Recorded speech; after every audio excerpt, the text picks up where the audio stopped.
It wasn't weakness that broke you, it was perception. The world tells you that seeing more is a gift, that clarity is light, that awareness brings freedom. But Carl Jung warned us of a paradox. Sometimes the very act of seeing what others cannot see becomes the heaviest burden a psyche can carry. You thought you were waking up. Instead, you felt yourself unraveling. Why? Because Jung discovered that there are psychological environments, not places you walk into, but places you carry within, that slowly erode your sanity. He called them dangerous precisely because they masquerade as safety. The echo chamber that feels like belonging, the performance stage that feels like success, the silent family that feels like peace. Each one a false refuge, each one a trap. And here is the paradox. What destroys most people is not trauma itself, but the inability to recognize the structures of mind that keep them trapped inside trauma long after the original wound is gone. You don't collapse because of what you see. You collapse because no one else will admit they see it too. Jung wrote, "Until you make the unconscious conscious, it will direct your life and you will call it fate." The invisible prisons we inhabit are mistaken for destiny. That is the danger. They see the world and call it normal. You see the cracks and call it unbearable. They sense harmony in silence. You sense starvation in what is unspoken. They feel comfort in belonging. You feel suffocation in conformity. And so you begin to ask, am I broken or is everyone else asleep? This wasn't madness. This was vision. But vision without integration becomes poison. Jung documented cases of empaths and sensitive individuals whose lives collapsed not because they lacked strength, but because their perception outpaced their ability to hold it. They could map everyone else's wounds, but no one showed them how to bear their own. That is why the most dangerous moment in your life is not when you are blind. It is when your eyes open too far, too fast. Because seeing too much without a container leads to annihilation, but seeing too much with a container leads to transformation. And that is the journey we are about to take together, into the 7 dangerous psychological places Jung warned about, the shadow dynamics that feed on your light, the snapping point of the empath, and the strange liberation that comes when spiritual awakening burns away all your old motivations. Not to terrify you, but to prepare you, not to convince you that you are cursed, but to remind you that you are rare. Because the truth is this, the danger isn't that you see what others don't. The danger is not learning how to live with that vision before it destroys you. The story begins not in a clinic, but on a quiet Sunday morning.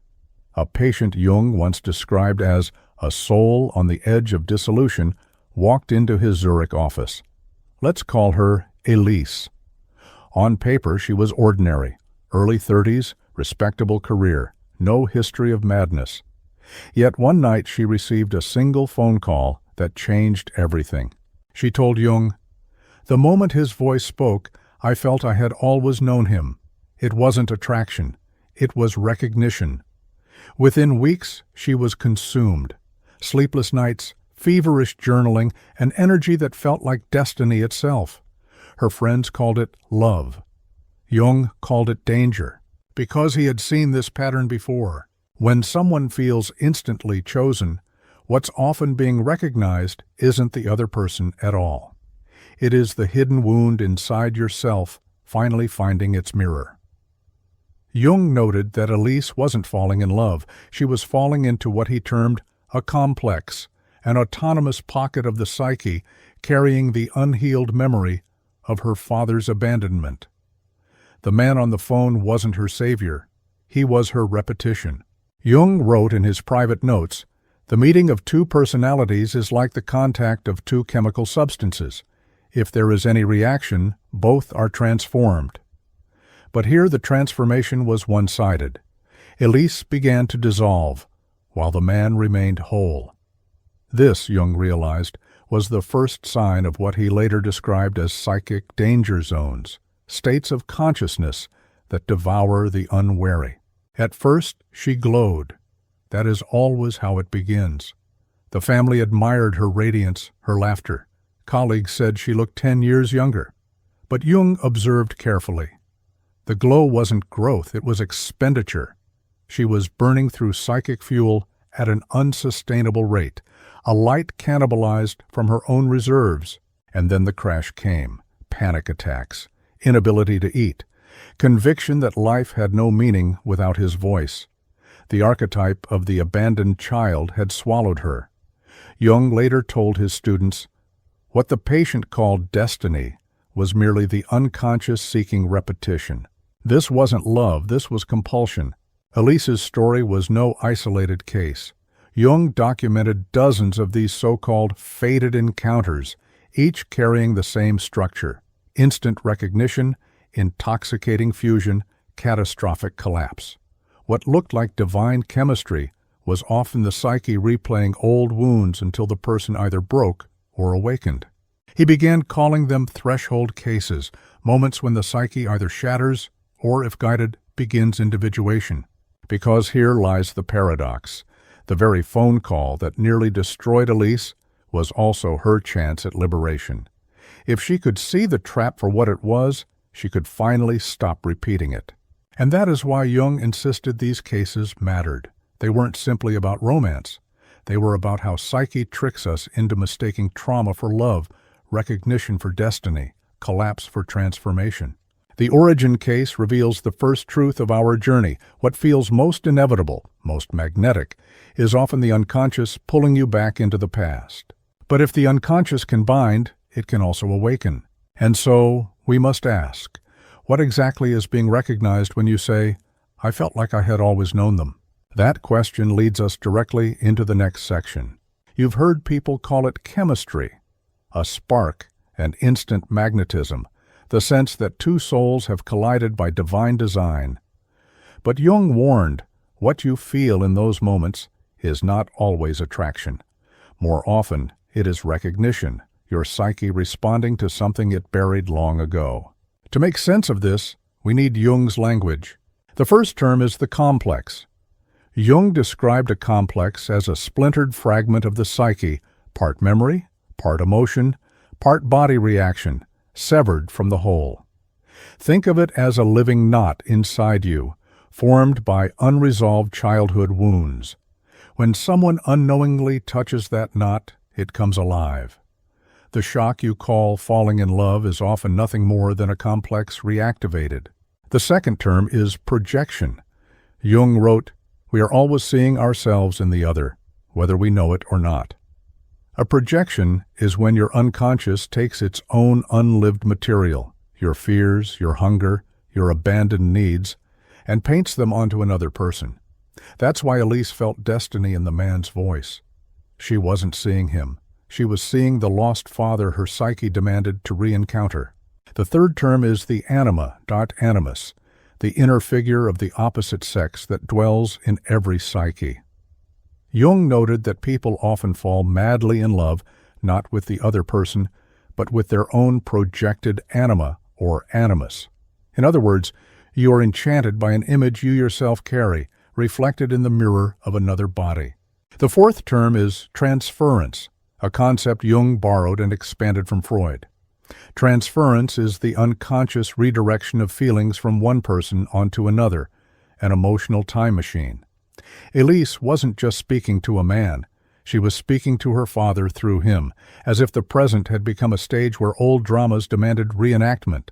Bring these together and you get a formula. A complex awakens. The projection paints the stranger with old symbols. The anima animus gives it archetypal force. Transference turns the present into the past.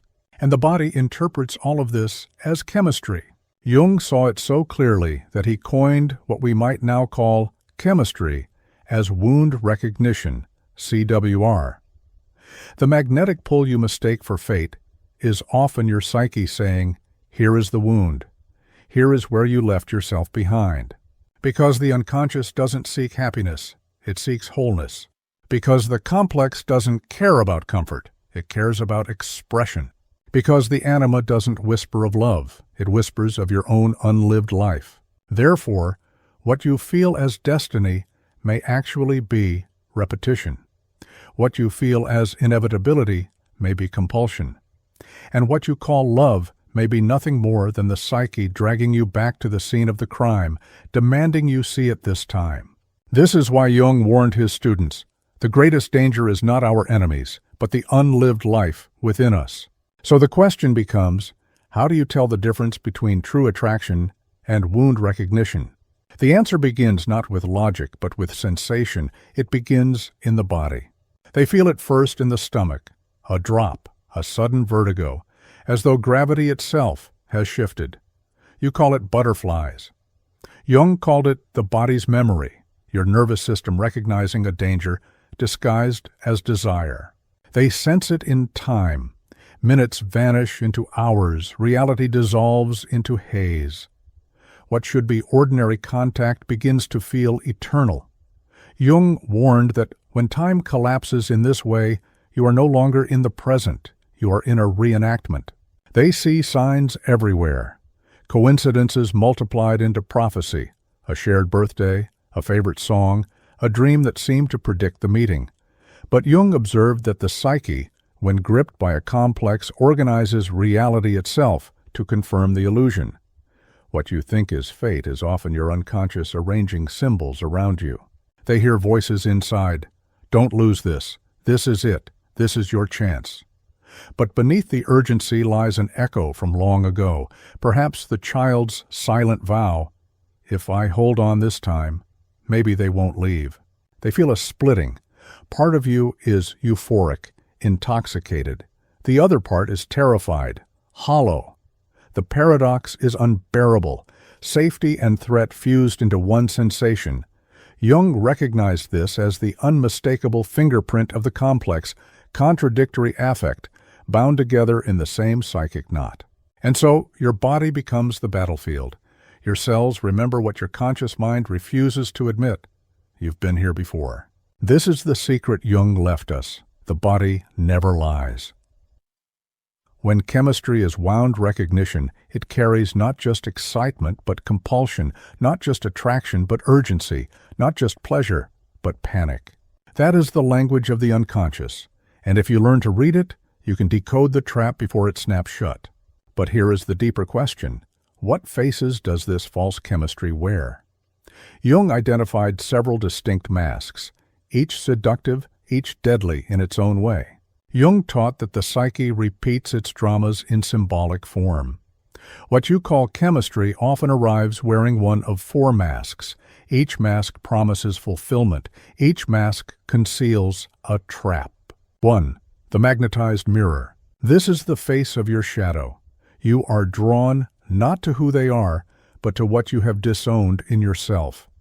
If you banished your anger, you fall for someone fiery. If you buried your sensuality, you crave someone brazen. The pull is irresistible because it feels like reclaiming a missing piece. But Jung warned, that which you most need will be found where you least want to look. The danger here is self-betrayal. You orbit them instead of integrating your own denied qualities. 2. The parent echo. This is the face of repetition. You meet a lover who withholds exactly as your mother once withheld, or who engulfs just as your father once smothered. The psyche whispers, this time I will win them over. This time, love will not be lost. But because the drama is unconscious, it ends the same way every time. Jung called this the compulsion to repeat, the psyche's cruel loyalty to its first bonds. The cost is endless abandonment disguised as devotion. 3. The predator protector. This is the face of false safety. You feel relief in their dominance, as if surrendering spares you from chaos. Or you feel powerful protecting someone weaker, mistaking dependency for intimacy. Jung noted how often the archetypes of devourer and rescuer dance together, each secretly afraid of the other. The danger here is asymmetry. One shrinks while the other grows. Over time, the bond calcifies into control. What once felt like salvation becomes a cage. 4. The savior spell. This is the face of sacrifice. You meet someone broken, and your heart insists you were sent to heal them. The chemistry burns hot because it disguises itself as purpose. Jung observed that such bonds are fueled by projection. You are rescuing not them, but the part of yourself you abandoned. The danger is exhaustion. Your life becomes a hospital for others while your own wounds fester unattended. Different masks, same engine. Because the magnetized mirror feeds on your shadow. Because the parent echo feeds on your unfinished childhood. Because the predator-protector feeds on your fear of collapse. Because the savior spell feeds on your disowned power. Each one is chemistry, each one is wound recognition.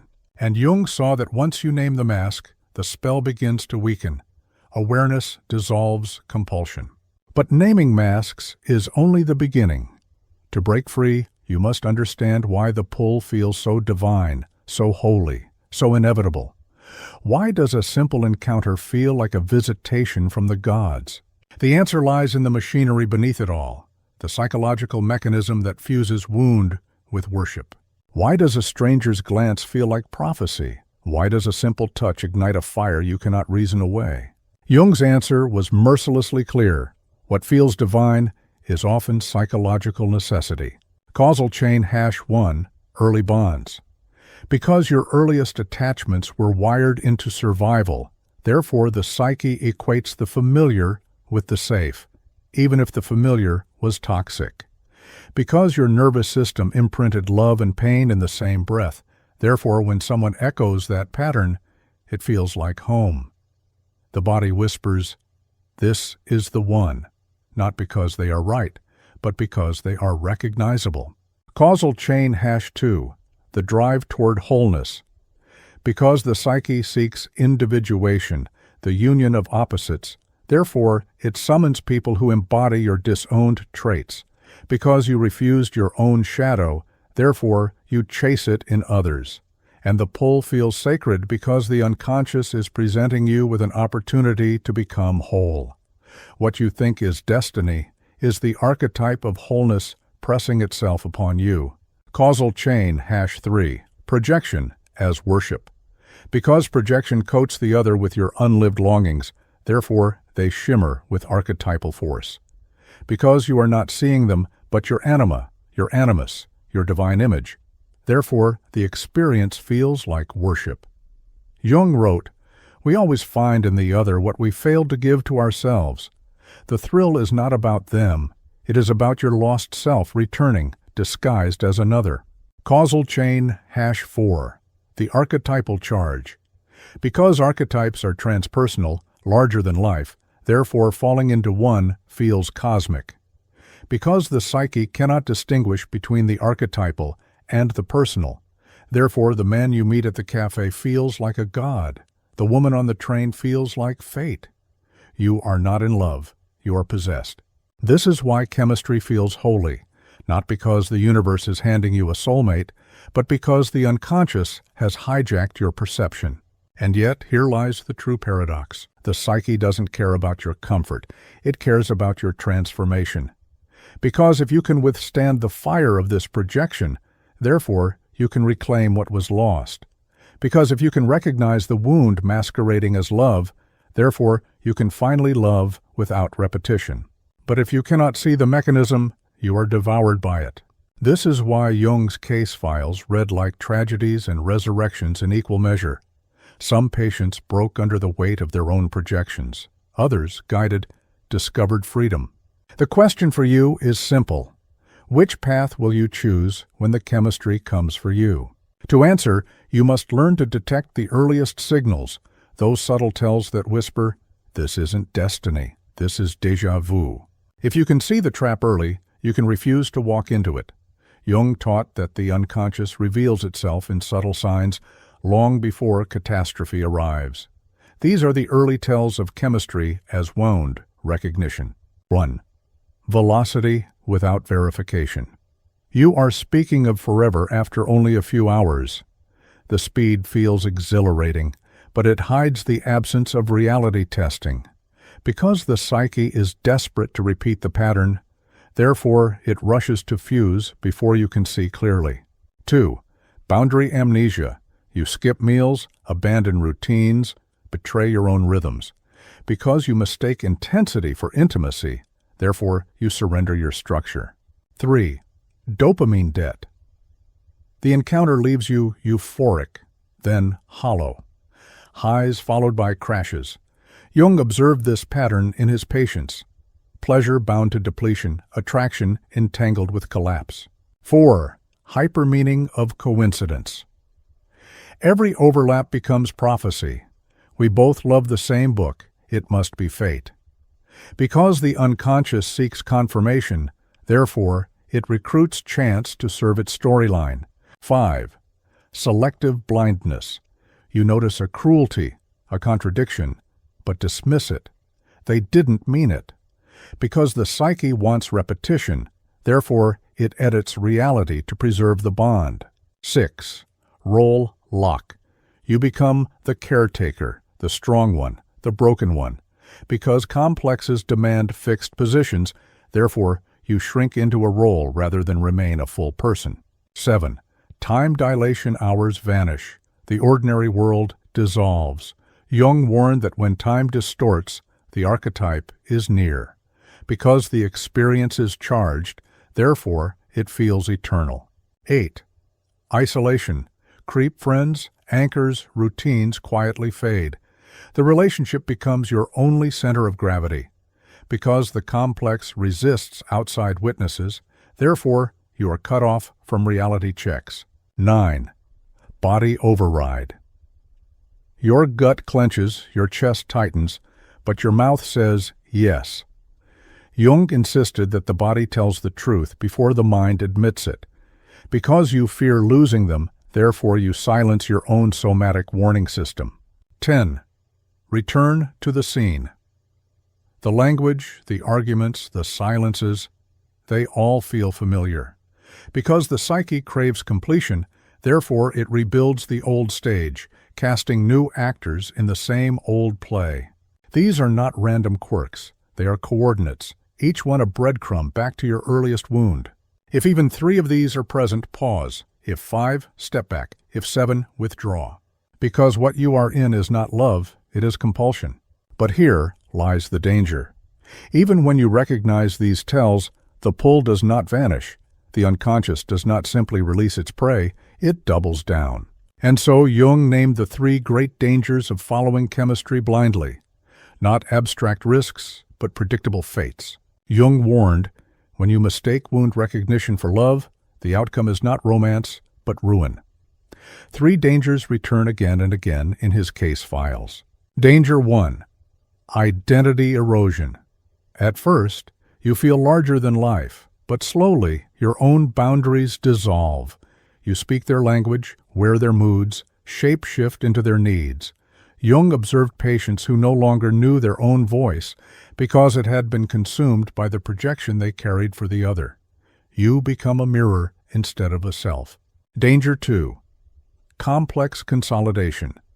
The more the pattern repeats, the stronger it grows. Each rupture convinces you that the wound is destiny. Each reconciliation ties the knot tighter. Jung called this the circulus vitiosus, the vicious circle where the psyche feeds on its own poison. The more you love, the more the complex grips you. The more you resist, the more it insists.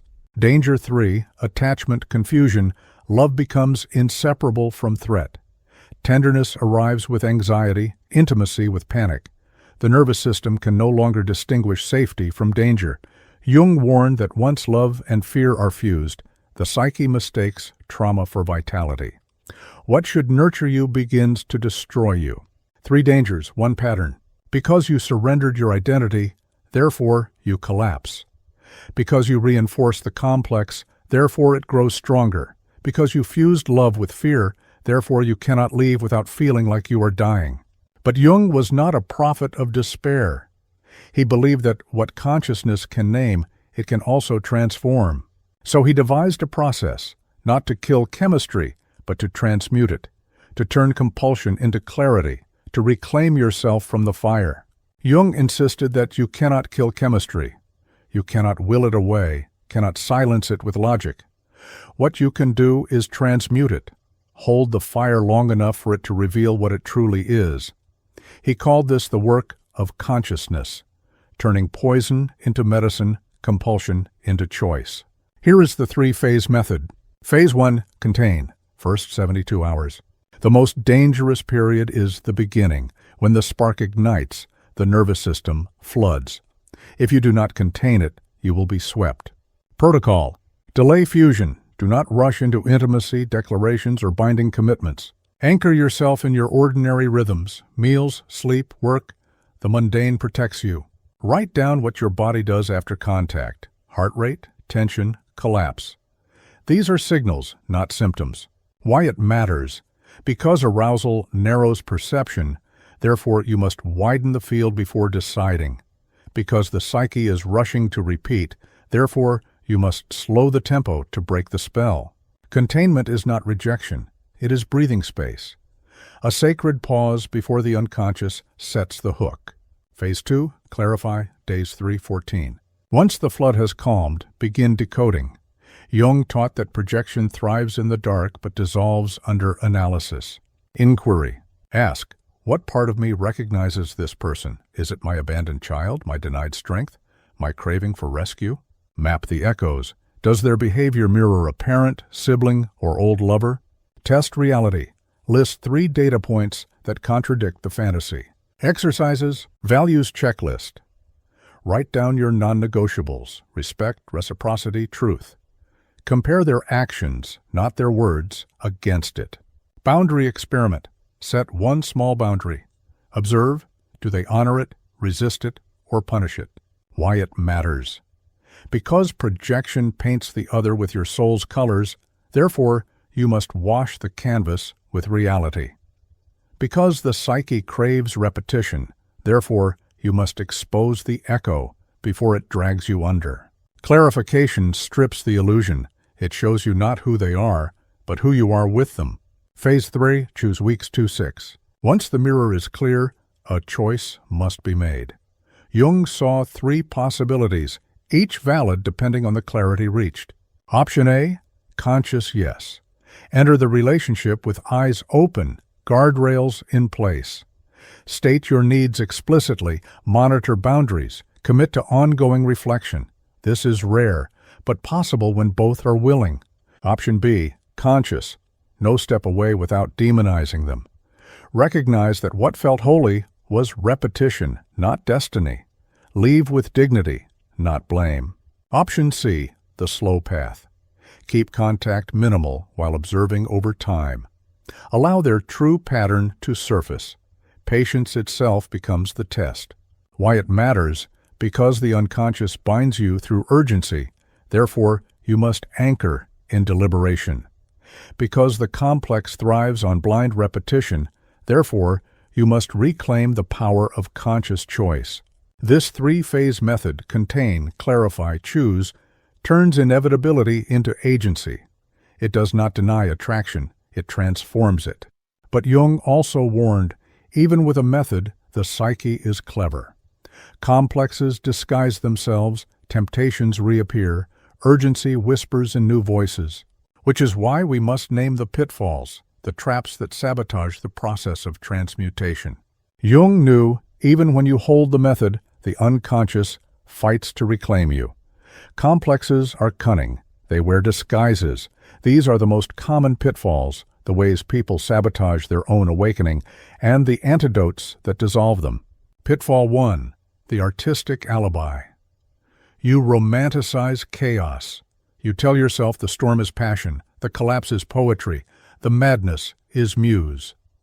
Jung saw countless patients justify destruction by calling it inspiration. Antidote. Create art from the feeling, not through the person.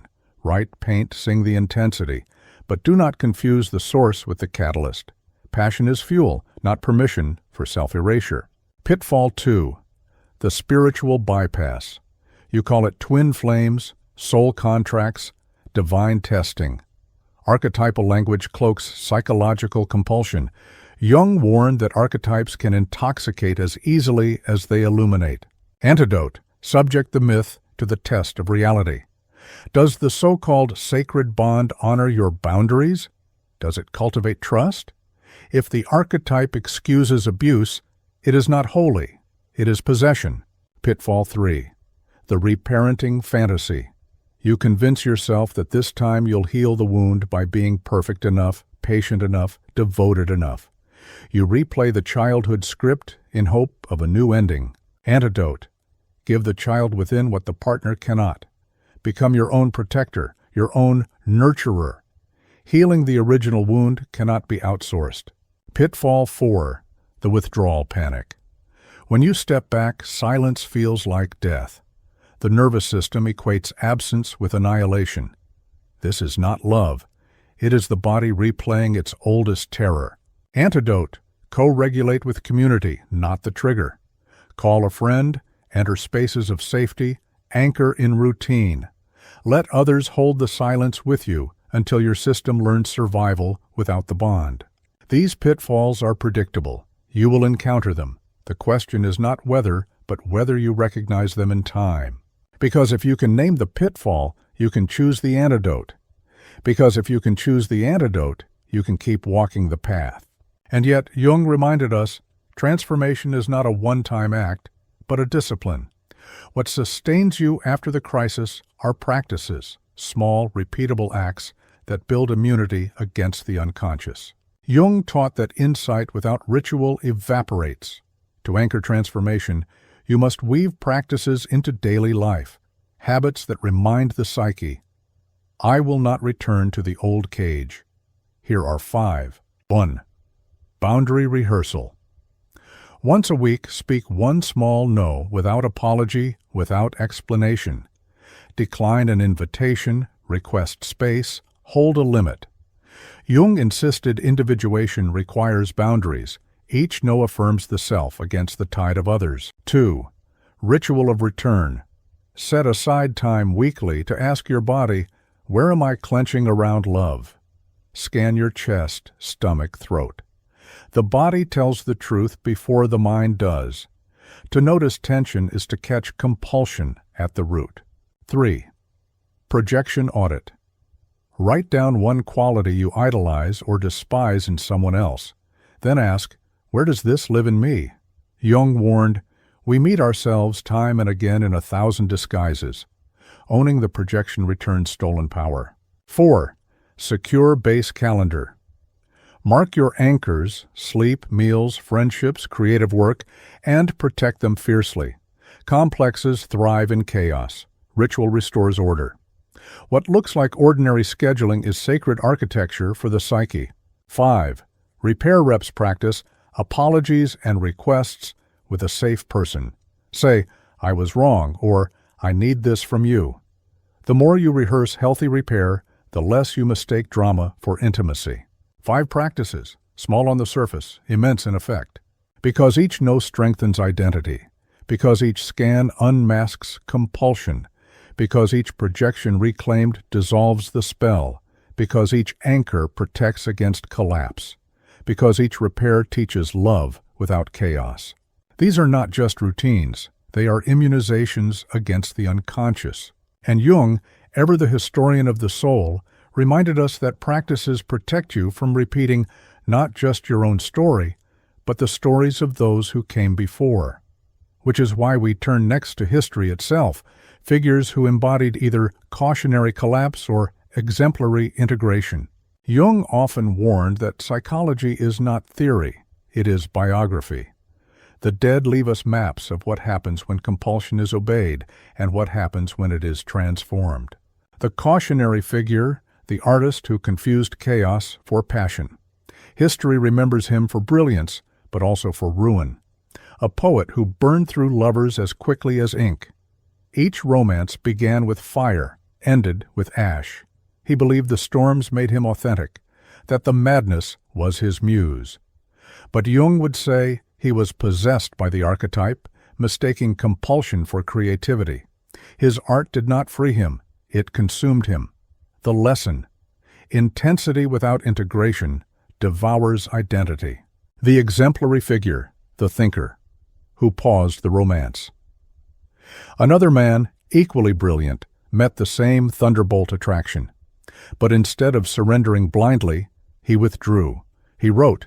He dreamed. He studied his own reactions as though they were texts. Years later, when he re-engaged, he was no longer a prisoner of the pattern. He entered partnership from wholeness, not hunger. His work flourished. His love endured. Jung would say he individuated through the fire, transforming compulsion into conscious choice. One collapsed into the myth and was destroyed. One named the myth and was liberated. This wasn't fate. This was choice. Because the unconscious will drag you either into repetition or into awakening. Because history offers you both maps, the ruinous and the redemptive. The question is, which will you follow? To answer, you must draw your own map, not of history's lives, but of your own. Insight without application fades. Jung insisted that the psyche changes not through ideas alone, but through lived engagement with its symbols. So now, you must turn inward. Take pen and paper, create your own psychological cartography. Exercise 1. The Chemistry Timeline. Mark the 3 greatest attractions of your life, the ones that felt fated, irresistible, holy. For each, write the first moment you knew, the glance, the call, the spark. Then note how it ended. Now ask, what was repeated? Was it abandonment, betrayal, engulfment? Jung would say, the repetition is the teacher. Exercise 2. The Parent Echo Scan. Next to each attraction, list one behavior that mirrored a caregiver. Did their silence echo your mother's withdrawal? Did their anger recall your father's volatility? Jung observed that chemistry often reveals the unfinished business of the family. To name the echo is to loosen its grip. Exercise 3. Red and green flags. Write down 3 behaviors you will require in any future bond. Respect, reciprocity, repair. These are your green flags. Then write 3 you will never again ignore: contempt, dishonesty, inconsistency. These are your red flags. Jung insisted that awareness without discrimination is useless. To live by these lists is to anchor your individuation in reality. Commitment. Choose one person you trust, friend, therapist, mentor. Share your map with them within 48 hours. The unconscious loses power when spoken aloud. Jung wrote, "Where wisdom reigns, there is no conflict between thinking and feeling. The act of witness creates that bridge." You have now charted your inner geography, the repetitions, the echoes, the boundaries. This is more than an exercise. It is the turning point between unconscious repetition and conscious creation. And yet, Jung reminded us, your story is not yours alone. Each individual awakening is a thread in a larger tapestry. The traps you escape are the same traps ensnaring our culture, which means your transformation is not private, it is collective. Jung warned that what festers in the individual will eventually erupt in the collective. The complexes you wrestle with in your bedchamber are the same forces tearing at society. Look around. A culture of swipes and screens, algorithms that amplify intensity over intimacy, images that reward projection instead of presence. Chemistry itself has been industrialized. The very patterns Jung called compulsion to repeat are now monetized, optimized, weaponized. Because novelty is mistaken for growth, therefore we binge on endless stimulation while starving for depth. Because speed is mistaken for intimacy, therefore we confuse velocity with connection. Because drama is mistaken for vitality, therefore we normalize chaos as love. The result? A society addicted to repetition, recycling the same wounds at scale. Whole generations trapped in archetypal loops, the rescuer who burns out, the predator who dominates, the abandoned child who keeps swiping for mother and father in digital disguise. But Jung also saw the remedy. Individuation, the slow, painful work of making the unconscious conscious, is not merely private therapy. It is cultural medicine. Each person who names their projection weakens the collective spell. Each boundary drawn breaks the trance of possession. This is why your work matters. When you disentangle chemistry from compulsion, you do not only save yourself, you shift the field for everyone. Because what one consciousness integrates, the collective begins to tolerate. Because what one soul refuses to repeat, the culture begins to outgrow. And so, we return to the paradox. The danger is not that you feel too much, but that you remain unconscious of what you feel. When you awaken, you become more than a survivor of your own patterns. You become an ancestor of a saner culture. We began with the paradox. It wasn't blindness that endangered you, it was sight. You thought the danger was not seeing enough. Jung revealed the danger was seeing too much, too fast, without a container to hold it. But now you know, vision is not a curse, it is raw material. When carried unconsciously, it poisons. When carried consciously, it transforms. The truth is this: the danger isn't that you feel too much chemistry, it's mistaking recognition for destiny. The danger isn't that you are broken, it's that you keep repeating the wound without realizing it. The danger isn't that you see the cracks, it's failing to build a conscious relationship with what you see. Because what the psyche repeats blindly, it enslaves you to. Because what the psyche names, it frees you from. Because what the psyche integrates, it turns into strength. So here is your integration. Attraction is not the enemy. Compulsion is. Here is your path. Contain, clarify, choose.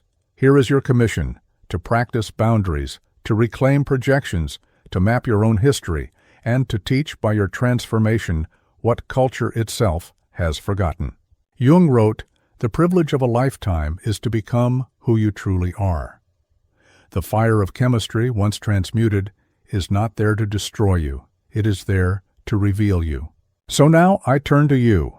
Identify your type. Was it the magnetized mirror, the parent echo, the predator-protector, or the savior spell? Share it. Name the tell you will watch for, the boundary you will guard, the ritual you will keep. Do not keep this work hidden. Let others know they are not alone in their paradox. Because the danger isn't that you see what others don't, it's failing to act on that sight before it destroys you.